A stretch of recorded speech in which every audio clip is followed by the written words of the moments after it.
오늘 아침에는 다 같이 이사야 54장 1절 말씀을 찾아주시기 바랍니다. 제가 1절부터 읽겠습니다.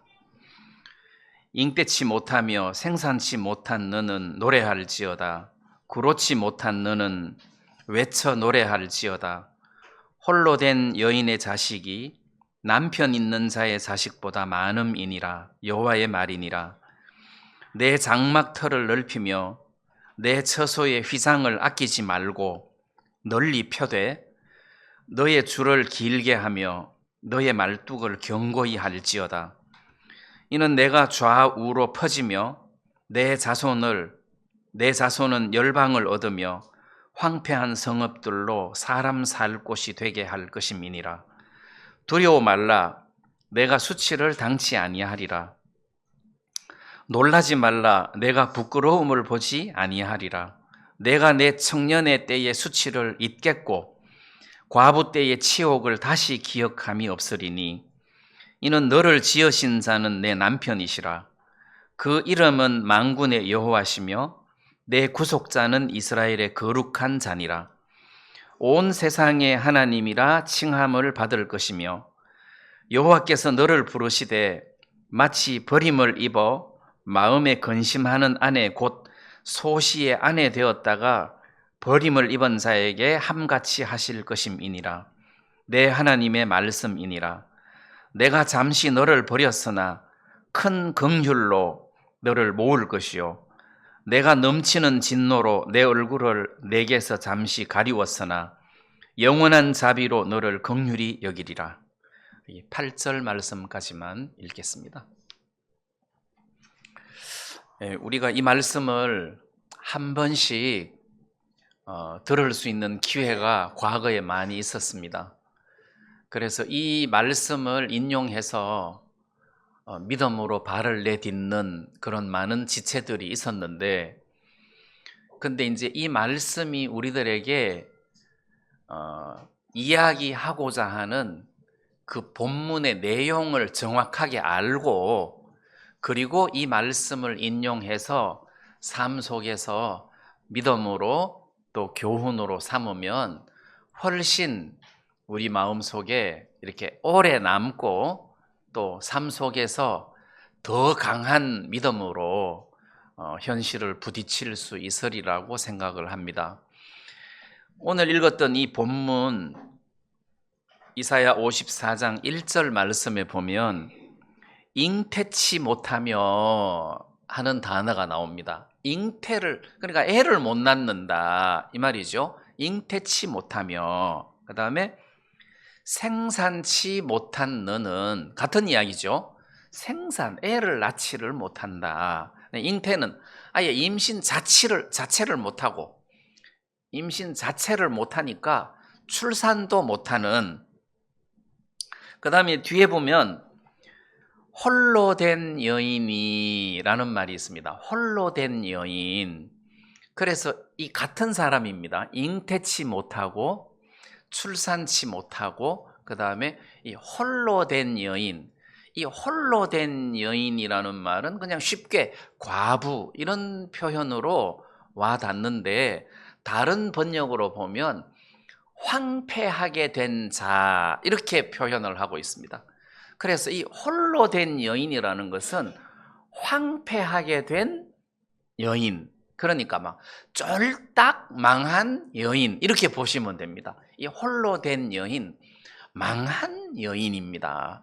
그래서 이제 이 뒷부분을 쭉 읽어보면 이 여자가 젊었을 때 결혼을 했어요.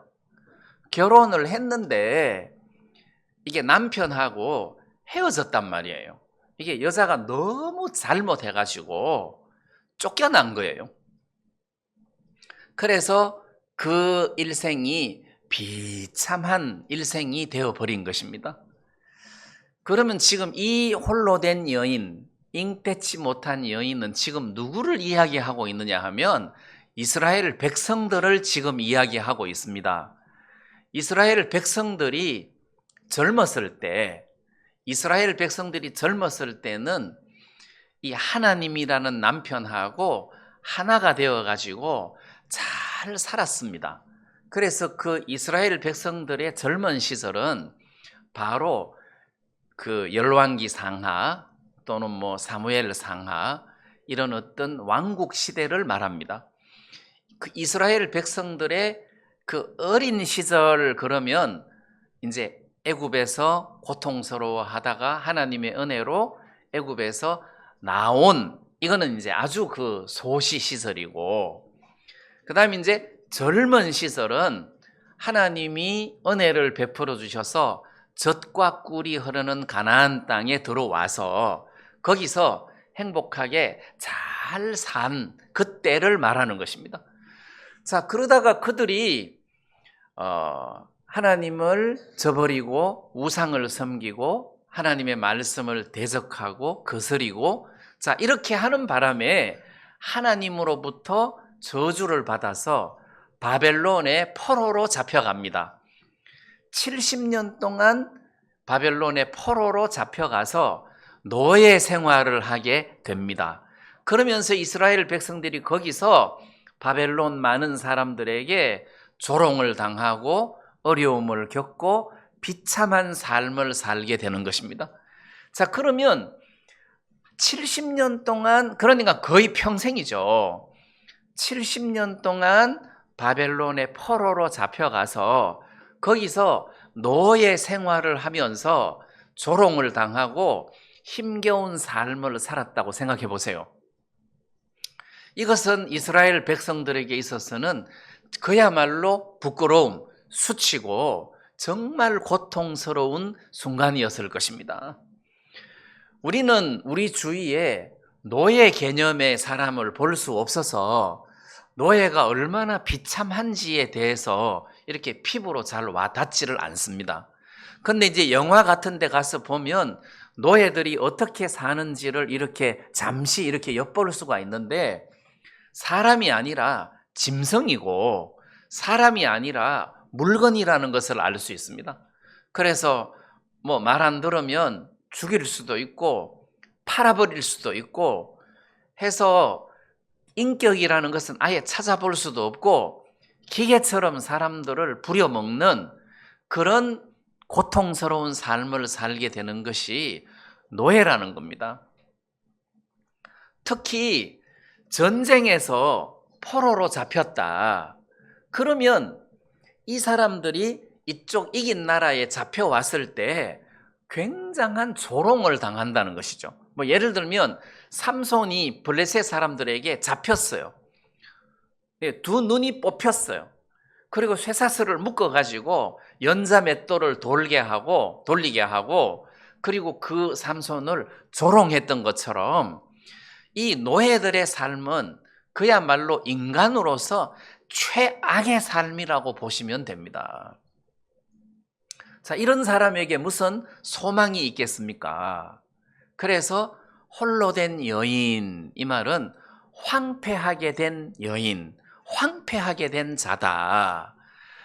바벨론의 포로로 잡혀가서 평생 70년을 거기서 노예 생활을 하게 된 그 이스라엘 백성들을 이야기하는 것입니다.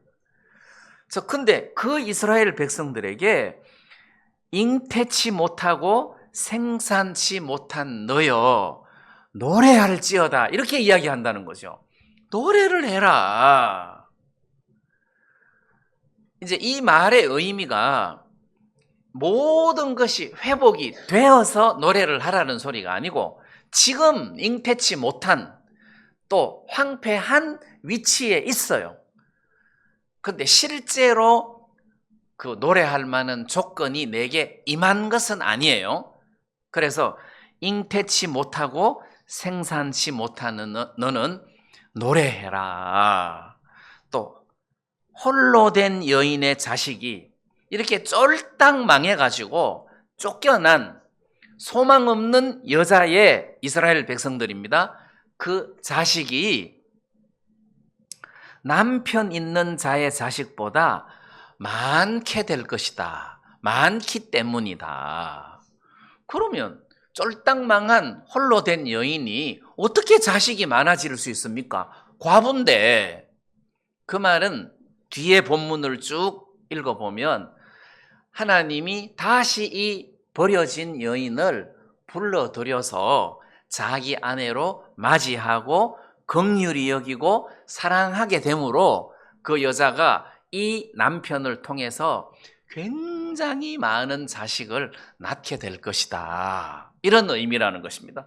이게 무슨 이야기냐 하면 포로로 잡혀갔던 이스라엘 백성들이 하나님이 다시 그를 불러들여 가지고 과거 젊었을 때 결혼했던 그 은혜의 순간처럼 가나안 땅에 들어와 가지고 그 젖과 꿀이 흐르는 가나안 땅에서 정말 행복하게 잘 살게 될 것을 예언을 하고 있는 장면이라는 겁니다.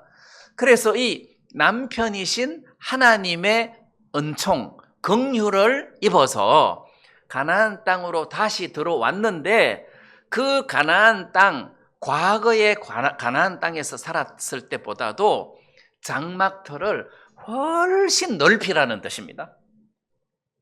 하나님이 아브라함에게 가나안 땅을 약속하실 때 그 가나안 땅의 범위가 남쪽은 그 나일강 하수, 북쪽은 유프라테스 강까지, 유프라테스 강하고 나일강까지 그 전체를 이스라엘 백성들에게 주시려고 하나님께서 약속을 하셨단 말이에요. 그런데 이스라엘 백성들이 그 땅을 다 누리지를 못했습니다. 여호수아가 죽고 난 다음에 가나안 땅 정복을 그냥 중단해버린 거예요. 뭐 사사시대 때 좀 하다가 중단해버리고 그 가나안 다 쫓아내지 못한 족속들하고 그냥 같이 가나안 땅에 살아버렸어요. 근데 딱 한 번 솔로몬 시대 때 그 부귀 영화가 극에 달했고 또 국력이 굉장히 셌기 때문에 솔로몬 왕 때 잠시 국경이 남쪽 그 나일강, 그다음에 북쪽 유프라테스 강까지 완전히 지배한 적이 있었는데 그 이후에 다시 또 점령을 당하고 해서 그 가나안 땅 전체를 다 다스리지를 못했단 말이에요. 그리고 여러분들도 알다시피 그 가나안 땅 남쪽은 사막지대, 황무지란 말입니다. 그 다윗이 사울 왕에게 쫓겨다닐 때 그 뭐 십 황무지, 뭐 엥게디 황무지 이런 곳으로 이렇게 숨어 다니면서 도망을 다녔는데 거기가 황무지라 사람 살 곳이 되지를 못한다는 거예요. 근데 이 홀로 된 여인이 다시 남편의 부름을 입어서 다시 결혼 생활을 하게 되고 가나안 땅에 들어와서 살게 될 때에 자손들이 자꾸 많아지다가 보니까 땅이 비좁으니까 그 광야의 황무지를 개척해가지고 사람 살 곳이 되게 한다는 거예요. 그래서 과거의 황무지는 사람이 살 수가 없었어요. 그리고 물도 없는 황무지에 누가 살겠습니까? 그러니까 자기 땅이라 해도 사람이 가서 살지를 못하니까 그 땅이 이제 점점 뭐 없어지고 하다가 보니까 누리지를 못했는데 이제는 네 장막터를 넓혀라. 휘장을 아끼지 말아라. 널리 펴라. 네 줄을 길게 펴라. 그런데 이 말은 하나님께서 아브라함에게 약속해 주셨던 가나안 땅 전체를 너희들이 다 차지해서 누리게 될 것이다. 그래서 휘장을 아끼지 말고 장막터를 넓혀라. 자, 그래서 포로로 잡혀갔던 이스라엘 백성들이 하나님 남편하고 다시 결합을 해서 살게 되면서 은총을 입다가 보니까 자식들이 많이 이렇게 생기게 되고 그리고 그 가나안 땅에 나일강 이북부터 유프라테스강 이남까지 전부 다를 차지해서 살게 되는, 그리고 사막이 완전히 옥토가 되어서 이렇게 이스라엘 백성들이 행복하게 살게 될 것이다. 그걸 지금 여기서 말씀을 하고 계신다는 거예요. 자, 그럼 여기서 잉태치 못하고 생산치 못한 너는 노래할지어다 했는데 왜 노래를 하느냐? 첫째는 바벨론 포로에서부터 돌아와 가지고 너희들이 정말 행복하게 살게 될 것이다. 요 첫 번째 예언이고, 또 두 번째 예언이 있는데, 그러면 이스라엘 백성들이 바벨론 포로에서 돌아와 가지고 행복하게 살았느냐? 못 살았다는 거죠. 헬라 지배하에, 로마 지배하에, 그리고 또 예수 그리스도를 배척하는 바람에 저주를 받아서 유대인들이 과거에 막 600만 명이나 죽임을 당하는 그런 비참한 그 삶을 이스라엘 백성들이 살았단 말이에요.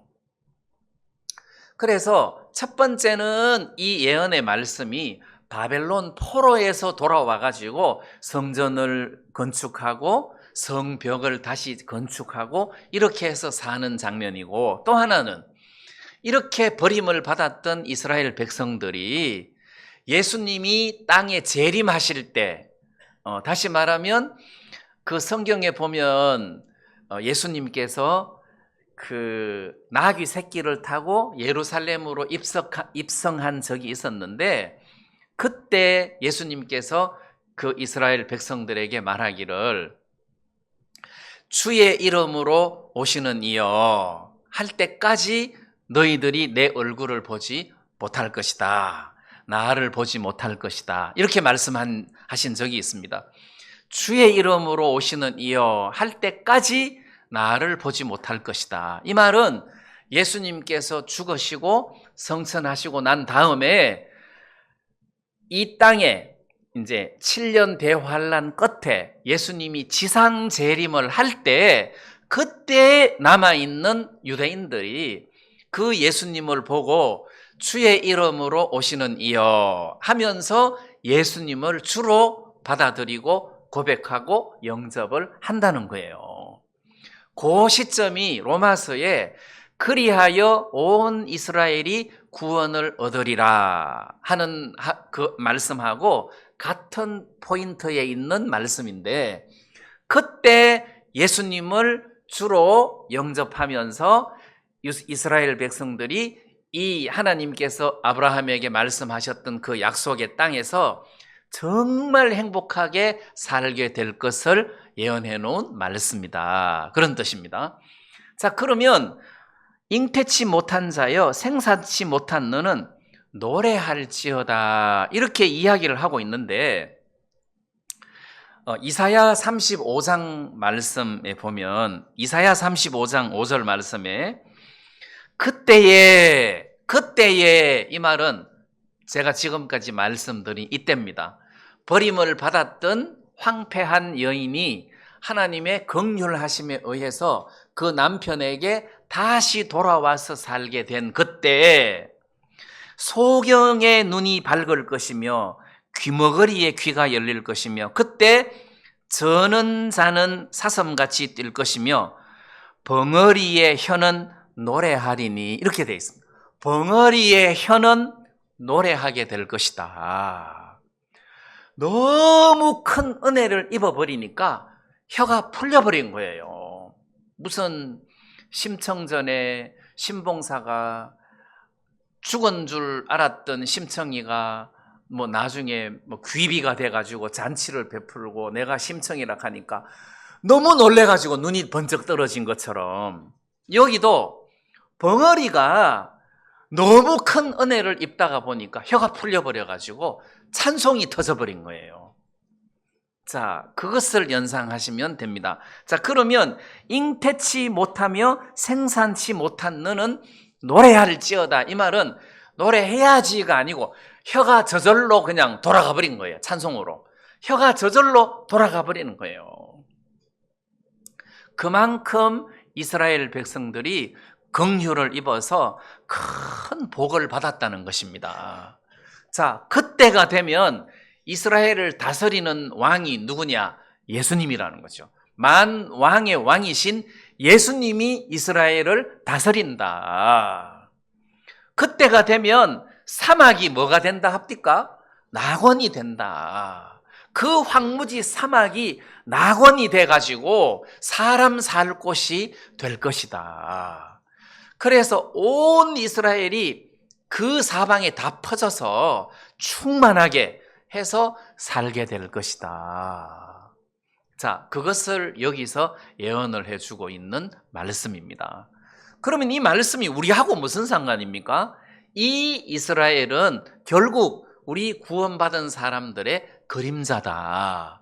우리가 예수 그리스도를 남편으로 맞이하게 됐을 때 그 예수님이 내 인생을 다스리고 교회 머리가 되셔서 교회를 다스리는 동안 그때부터 이 교회가 굉장히 커지고 번성할 것이다.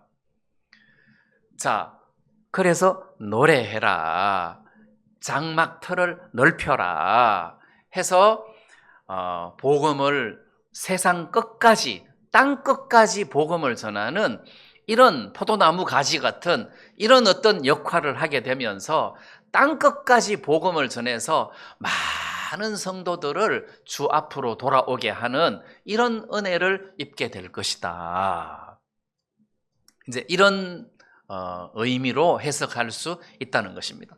자, 그러면 이 이사야 54장 이 말씀을 통해서 홀로 된 여인은 이스라엘 백성들을 가리키고 그리고 영적으로는 우리를 가리킨다.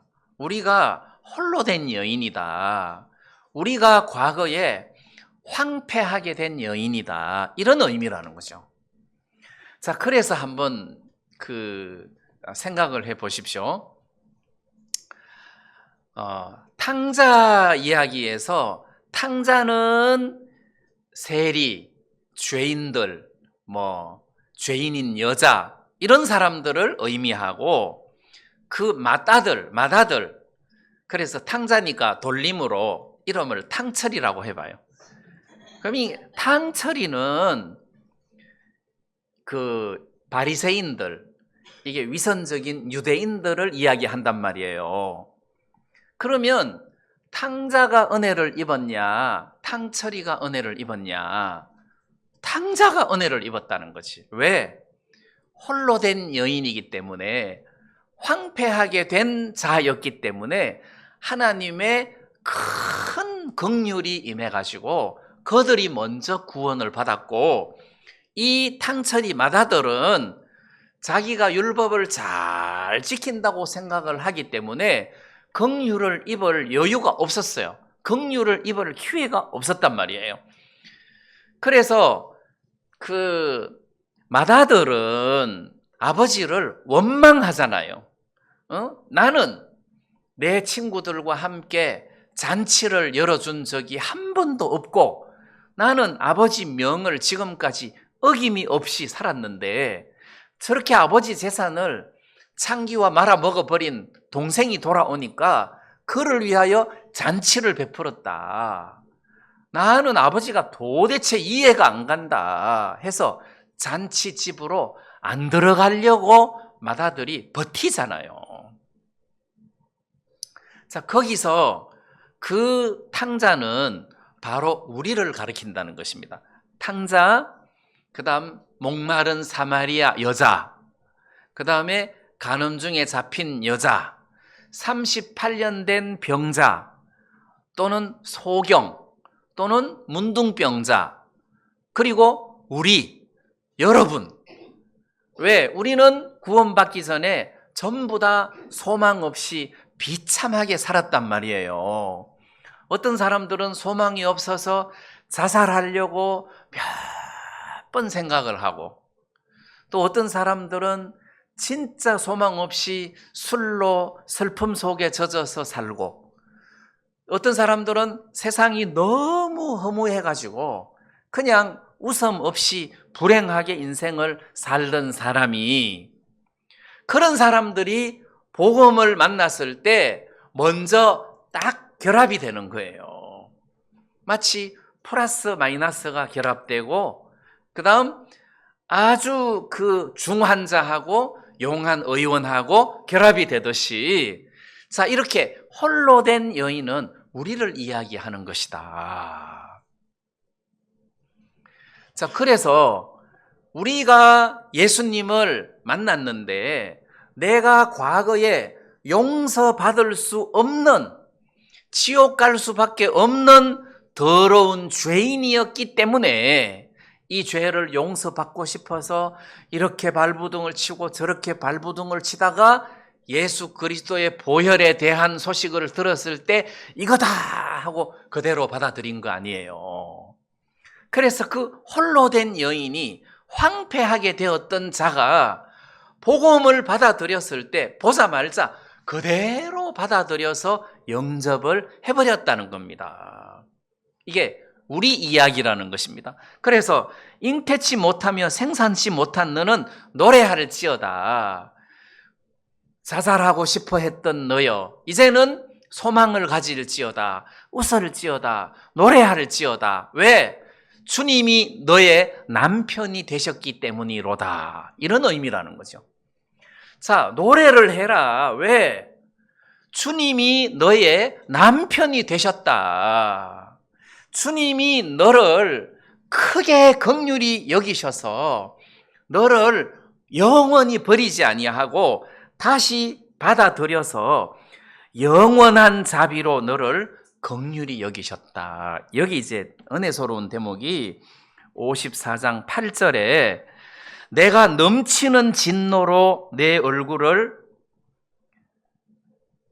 내게서 잠시 가리웠으나 영원한 자비로 너를 긍휼히 여기리라. 여기 자비가 있는데 영원한 자비를 우리들에게 주셨다는 겁니다.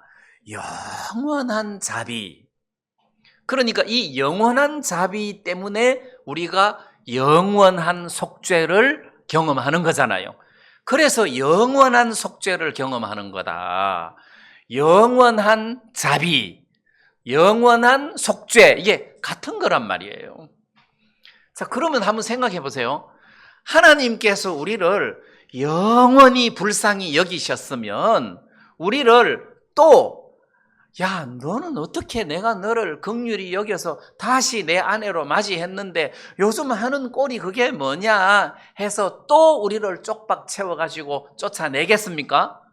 이제는 안 쫓아낸다는 거예요. 과거처럼 우리가 설사 잘못한다 하더라도 하나님은 우리를 영원히 긍휼히 여기실 분이시기 때문에 그렇다고 해서 마음대로 잘못해도 괜찮아 그걸 말하는 것이 아니라 영원한 긍휼을 지금 설명을 하는 겁니다. 주님께서 우리를 두 번 다시 쫓아내지를 않으신다. 내 아내로 맞이하시고 사랑하신다. 이런 의미라는 거죠. 자, 그 대신 우리가 여기에서 믿음을 가지려면 하나를 기억해야 되는데 나는 홀로 된 여인이었다. 나는 소망 없는 자였다. 나는 황폐한 자였다.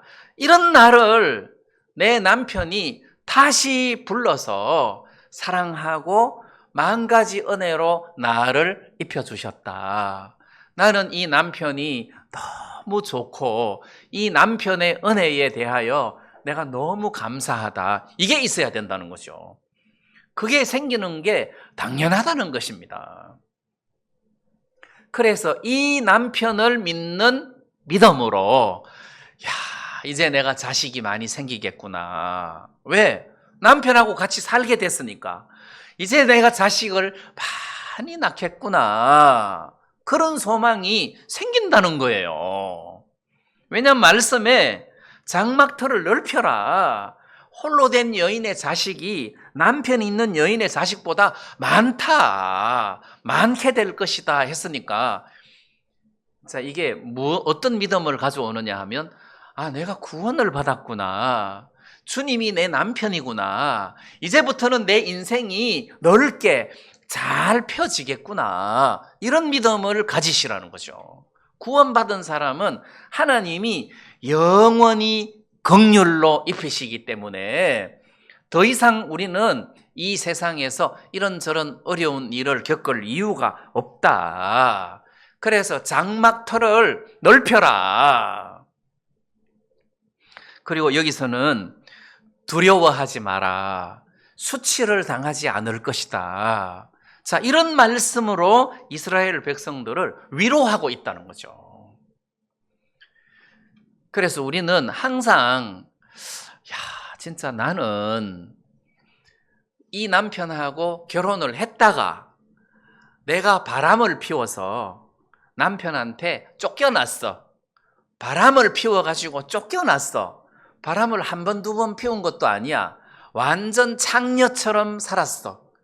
근데 이런 나를 쫓아냈다가 다시 불러들여서 아내로 맞이했으니, 자, 이런 그 여자한테 또 창녀짓 할래? 그러면 아이 됐어. 이제 막 질려. 이런 이야기가 나오는 것이 당연하다는 거죠. 내가 그렇게 살아봤는데 나 질려버려. 삼손이 많은 힘을 가지고 있었는데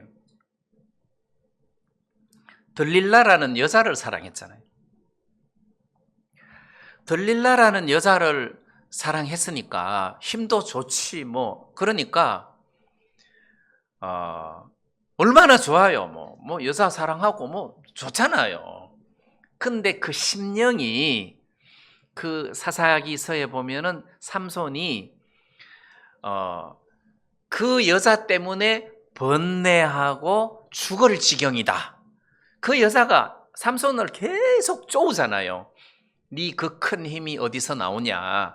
거짓말 할 수도 없고 이제는 안 가르쳐 줄 수도 없고, 그렇게 해서 삼손의 마음이 번뇌하고 그리고 굉장히 고통스러웠다는 거예요.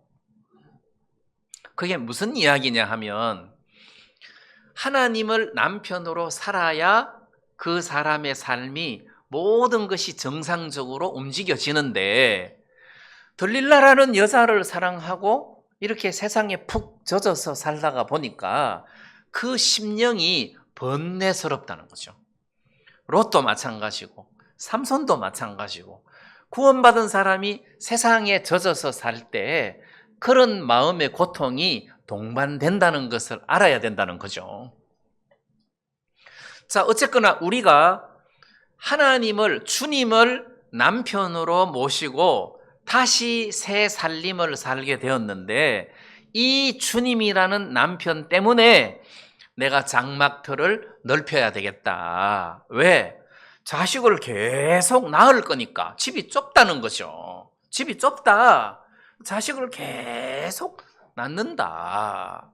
그래서 소망을 가져라. 이제 이런 의미라는 것입니다.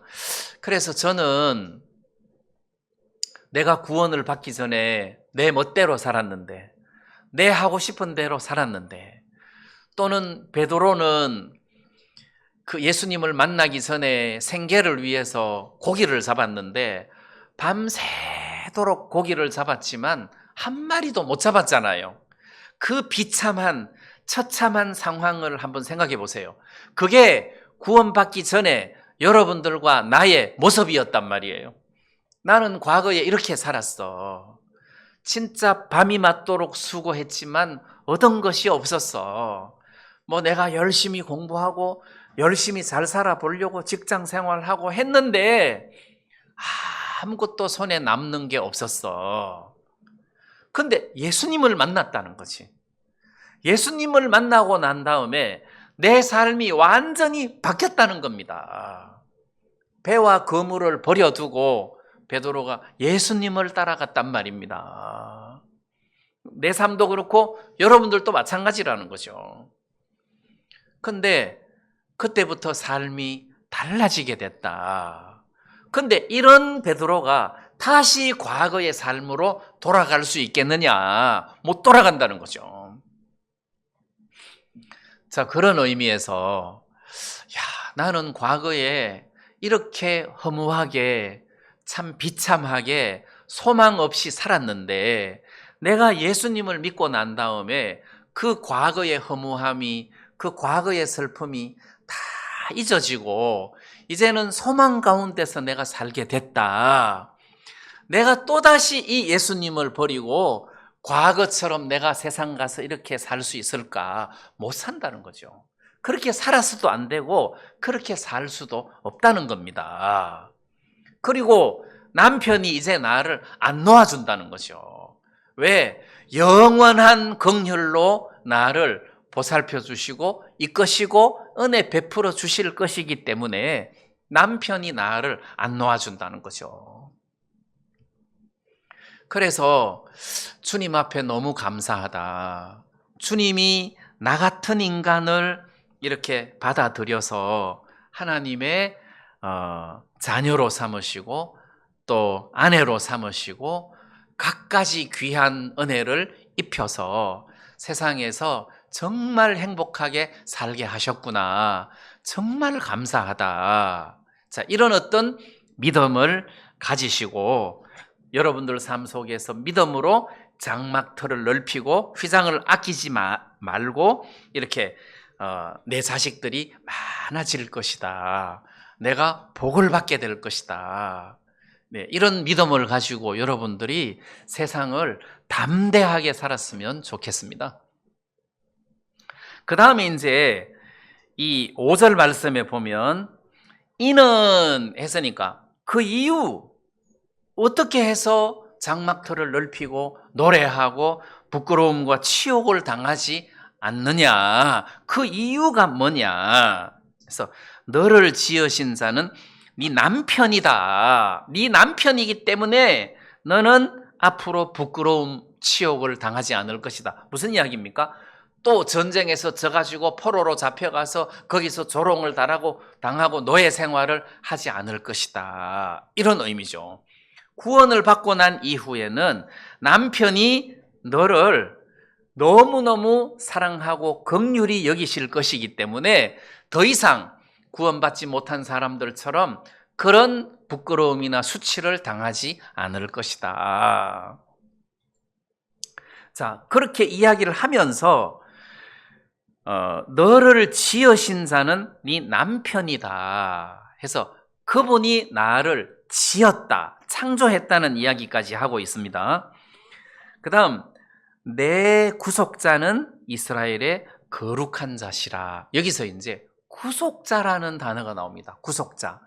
너를 그 창녀 같은 버려진 너를 황폐하게 된 너를 다시 불러들일 때에 그냥 우리 생각에 너 이렇게 와 같이 나랑 같이 살자 이런 게 아니라 구속을 했다는 거죠. 구속. 이게 구속자다 하는 말은 네가 창녀처럼 살았던 그 더러운 삶에 대한 대가를 지불하고 너를 정결한 여자로 만들어서 내가 너를 다시 아내로 맞아들였다. 이 내용이 포함된 거란 말이에요. 구속자다. 자, 그러면서 여기에 내 구속자는 이스라엘의 거룩한 자신이라 이렇게 되어 있어요. 무슨 이야기입니까? 네 남편은 너를 다시 아내로 맞아들인 남편은 거룩한 자다. 근데 거룩한 자인데 막 바람 피우고 이 남자 저 남자 이 남자 저 남자 붙어먹고 살았던 창녀 같은 우리들을 다시 불러들여서 아내로 맞이한다면 이 거룩한 남편이 체면이 뭐가 되겠습니까? 저게 무슨 거룩한 남편이야. 저런 걸레 같은 여자를 또다시 받아들여가지고 아내로 삼는다면 저 남자는 저 남자도 더러운 남자야. 그렇게 된단 말이에요. 율법에도 내가 이혼을 했어. 그래, 이 여자가 다른 남자하고 같이 살았어. 그렇다고 다시 또 이 여자를 불러들여서 아내로 맞이할 수 있습니까? 없어요. 그 율법적으로 그게 불가하단 말이에요. 근데 이 남편은 거룩한 남편임에도 불구하고 왜 우리를 불러들여서 아내로 삼아 줄 수 있느냐? 그게 바로 구속자라는 것입니다. 이게 구속자라는 말은 그 이유가 이사야 53장에서 설명을 하고 있다는 것입니다. 그는 우리 남편입니다. 그는 왜 여러분들이 잘 알다시피 이사야 53장 6절에 우리는 다 양 같아서 그릇 행하여 각기 제 길로 갔거늘 여호와께서는 우리 무리의 죄악을 그에게 담당시키셨도다 해서 이 모든 죄를 그분에게 다 뒤집어 씌워서 그분으로 하여금 이 죄값을 지불하게 했다는 거예요. 그 다음 바로 이 페이지에 있으니까 한번 보겠습니다. 이사야 53장 11절을 보시면 가라사대 그가 자기 영혼에 수고한 것을 보고 만족히 여길 것이라. 여기 그가는 예수님입니다. 자기 영혼에 수고한 것을 보고, 그러니까 이것은 예수님이 이 세상에 오셔서 십자가에 못 박혀 죽으시고 또 우리 죄를 짊어지시고 십자가에 못 박혀 죽으시고 이제 조롱을 당하시고 이런 모든 고난을 다 포함한 이야기입니다. 그리고 무덤에 갇히시고 부활하신 이까지. 그래서 자기 영혼에 수고한, 영혼에 수고할 때 이 수고를 다른 영어 번역에 보면은 해산의 수고 이렇게 돼 있어요. 그래서 이걸 그렇게 번역하면 자기 영혼의 해산의 고통.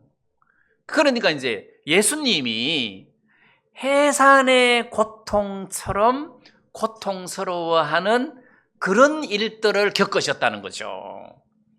그래서 그 세상에서 겪는 가장 큰 고통이 산고, 해산의 고통이라고 하잖아요.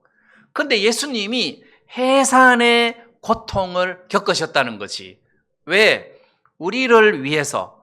근데 막 그 인상 쓰면서 괴로워하면서 후회하면서 그렇게 해산의 고통을 겪으신 것이 아니라 기쁨으로, 정말 즐거운 마음으로 해산의 고통을 겪으셨다.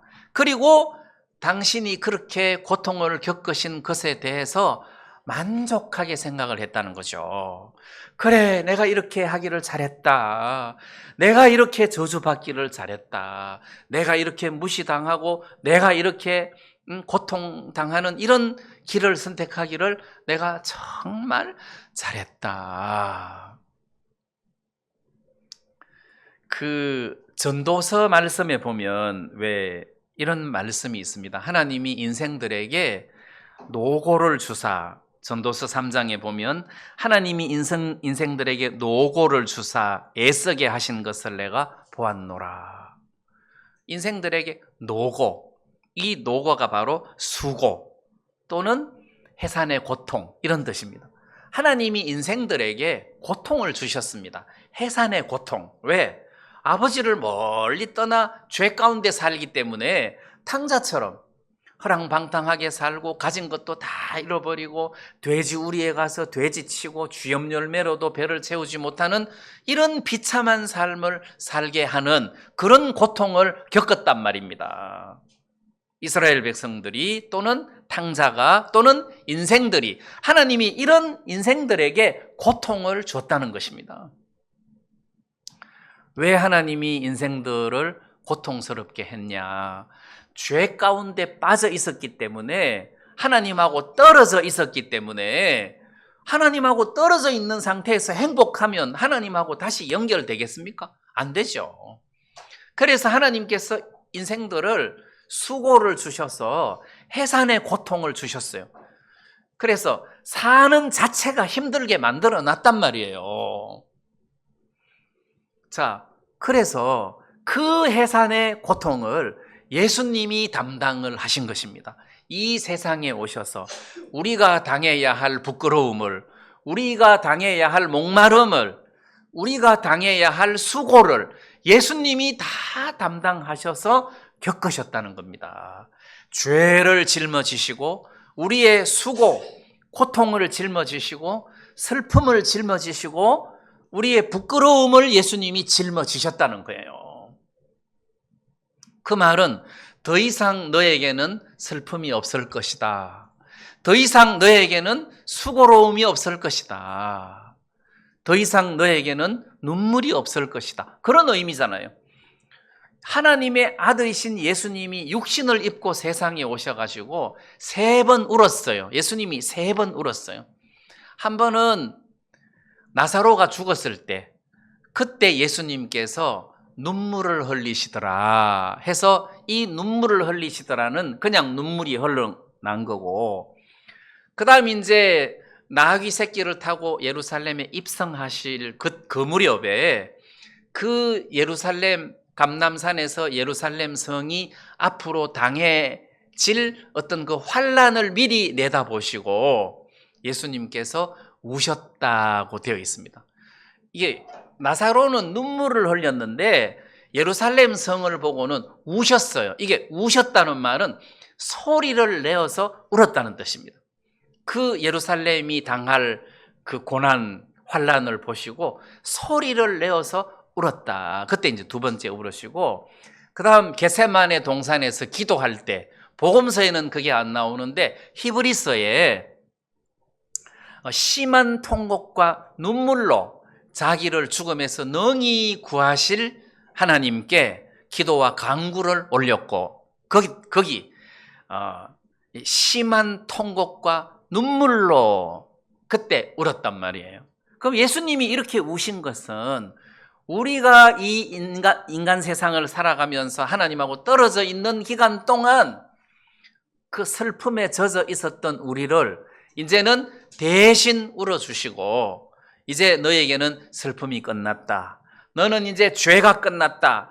너는 이제 수고가 끝났다. 그런 의미라는 거죠.